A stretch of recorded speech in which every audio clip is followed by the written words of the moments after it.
Hello there YouTube, it's your 3 back with another kicking action figure review. Today I have a pretty cool one for you. It is the McFarlane Toys DC Multiverse Superman from Superman, Lois, and Clark.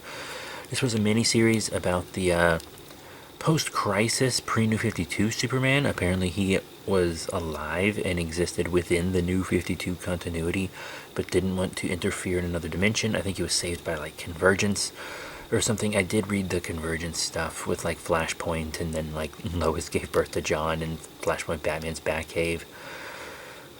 Pretty crazy stuff like that.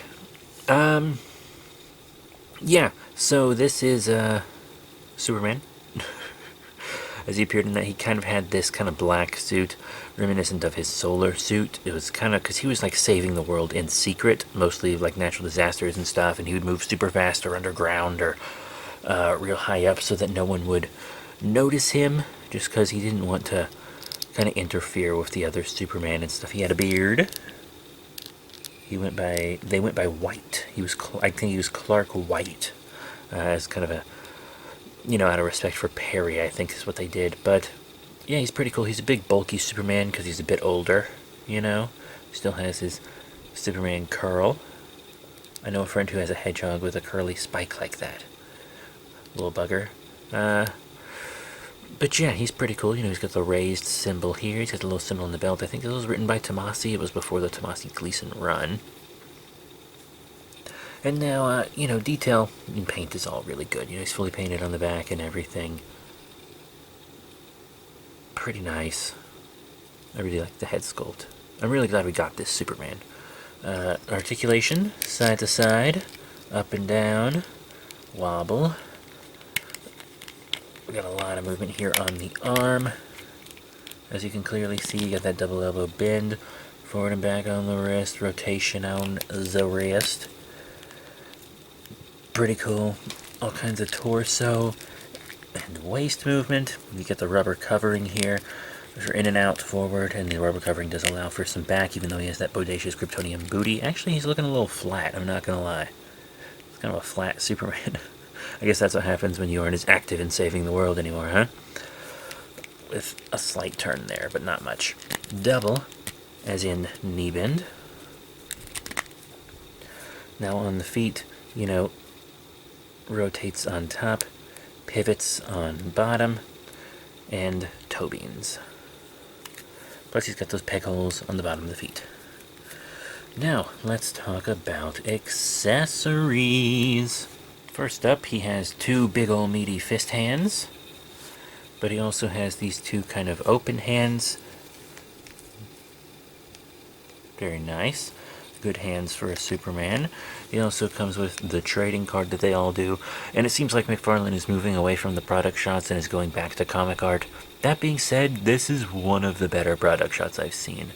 Got him in front of the Daily Planet. It just looks really cool. And then, you know, read up on the back. I don't know if you can read that. The lights kind of don't really always do well with these white backgrounds. But if you can pause and read it, then, you know, you can do that if you want. I don't know. And then, you know, these McFarlane toys always come with a stand. He comes with the McFarlane Flight Stand. You don't have to have it as the flight stand. You can just have it as a base without the flight. But then you can click that right in. Pretty cool. You know, it articulates here and everything. Clamps around the waist. Kind of like one of those Tomasi stands. Very cool. But now let's get into size comparisons. So first up, how about we compare him with another McFarlane figure?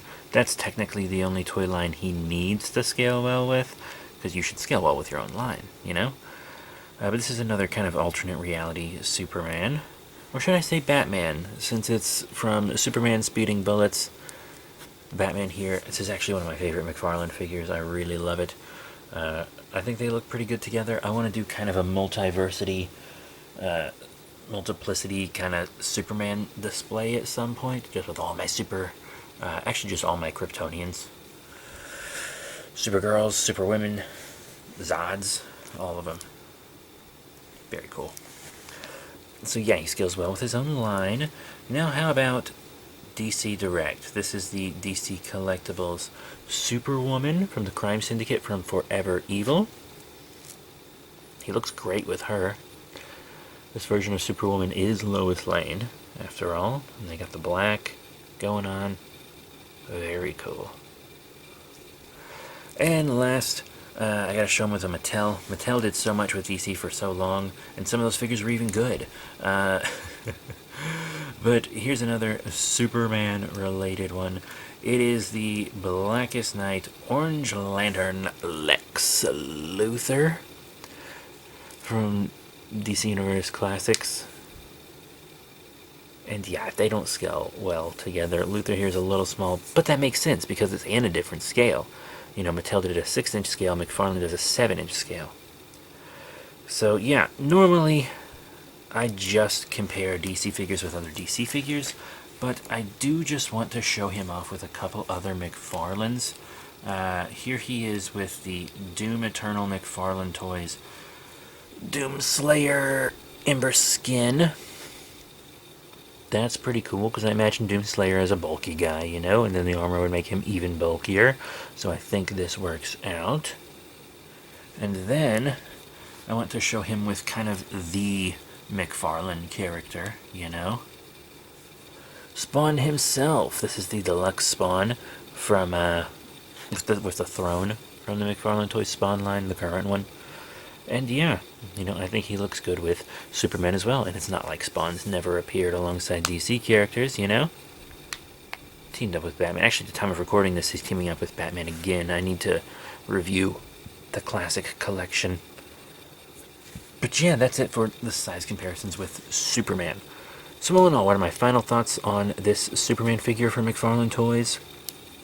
I really like it. I'm glad they gave us this Superman. I honestly wasn't sure we'd ever get a figure of him. You know, usually if someone wants to do like a black and silver Superman like this, they're just going to give us the solar suit with the mullet, you know, from Reign of the Supermen and stuff. But I mean, I really like it. Like, they could have just done, you know, smooth muscular back here, but they gave us all that line work, and you know, he's really cool. I like how bulky he is to kind of show that he is, you know, an older, more experienced Superman.